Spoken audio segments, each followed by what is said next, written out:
मंत्र चिकित्सेमध्ये असे कुठले मंत्र आहेत का, की मॅनिफेस्टेशनची पॉवर 2x, 3x, 4x करण्यासाठी ते कामाला येऊ शकतात?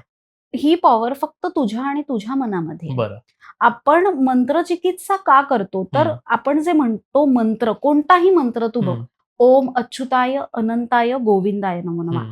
आता हा मंत्र आपण म्हणताना हं. आपल्या जिभेची एक ठराविक हालचाल झाली आहे. हं. त्या व्हायब्रेशन्सनी तुझ्या मनावर एक परिणाम केलाय ना, की बरोबर. ते तुला ऐकताना तुझ्या मनामध्ये त्या व्हायब्रेशन्स हं. निर्माण होतात. आपण हं. घरी साधं अग्निहोत्र करतो, हं. ते अग्निहोत्र करताना सुद्धा आपल्या लहरी बदलतात हं. मनातल्या. हं. जेव्हा आपण ओम नमः शिवाय म्हणतो. बरोबर. आज आपण ज्या कुठल्या व्हायब्रेशन्स असतात त्यांनी हं. तुझं सुप्त मन ऍक्टिव्ह होतं. हं. पण ते 2x किंवा 3x करायचं हां. असेल तर सगळ्यात महत्वाचं आहे की सातत्य. हो.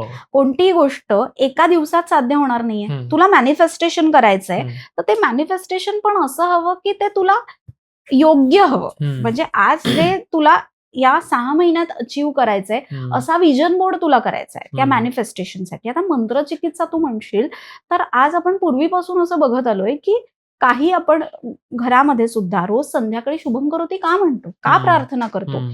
अफर्मेशन्स आहेत ना हे. हं. हे सगळ्यात चांगल्या स्वयंसूचना आहेत की ज्या बरोबर. आपण आपल्या मनाला देतोय. दुसरं हे काहीच नाहीये. आपण आपल्या मनाला सूचना देतोय.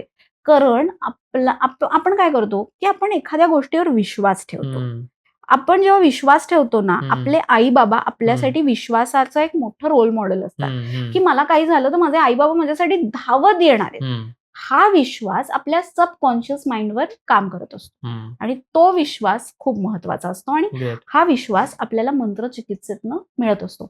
राम रामेति रामेति रमे रामे मनोरमे सहस्त्रनाम तत्तुल्यम राम नाम वरानने.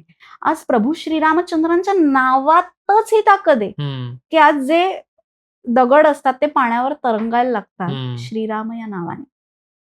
जी धुनी आपण ऐकतो, नादातून या नाद निर्मितो श्रीराम जय राम जय जय राम.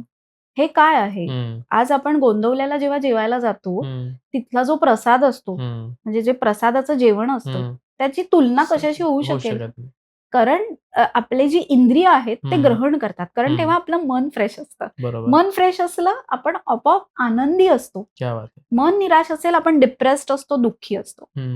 सो मन हे सगळ्यात अप्रतिम सर्वोत्तम आहे ओके. आणि तुमच्या मनामध्ये जेव्हा आपण देह त्याग करतो, हं. तेव्हा काय विचार यायला हवा? हं. तर नामस्मरण यायला हवं. हं. हं. कारण जेव्हा तुम्ही शेवटी जो काही विचार करता ना तुमच्या, तसा तुमचा पुढचा जन्म असतो. बरोबर. मग तुम्हाला मोक्ष हवाय हं. का पुढचं जीवन हवंय? म्हणजे आई कायम एक गोष्ट सांगायची, हं. केव्हा म्हणजे एक आजोबा मरणासन्न असतात हं. आणि ते सारखं म्हणत असतात, केव्हा, केव्हा, केव्हा.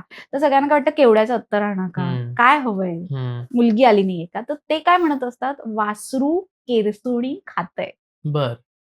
तर त्यांचा हं. जीव कशात गुंतलेला? त्या केरसुणीमध्ये केरसुणीमध्ये. सो गुंतलेलं आहे. जीव कशात? हे हं. तुमचं मन भगवंत प्रेमामध्ये तुम्ही बरं. गुंतवायला हवं आणि हे अत्यंत महत्वाचं आहे आणि ही गोडी असते ना, ती हं. लहानपणी लागली. हं. परमेश्वर आपल्याला असंच अजिबात सांगत नाही, की तुम्ही सतत देव, देव, देव, देव करत हं. बसा. नाही, तो सांगतोय तुम्ही हं. कर्तव्य करा हं. आणि रात्री झोपताना तुम्ही मला एकदा फक्त हाक मारा, कृष्णा ये. हं. तुम्ही तुमच्या कर्मामध्ये देवाला बघायचंय आणि ओके.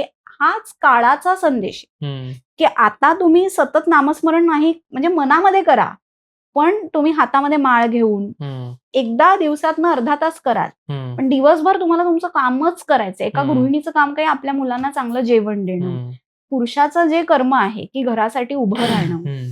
हे हे आणि आपली family is our greatest bond, की हं. ज्याच्यामध्ये आपलं मन गुंतलेलं असतं.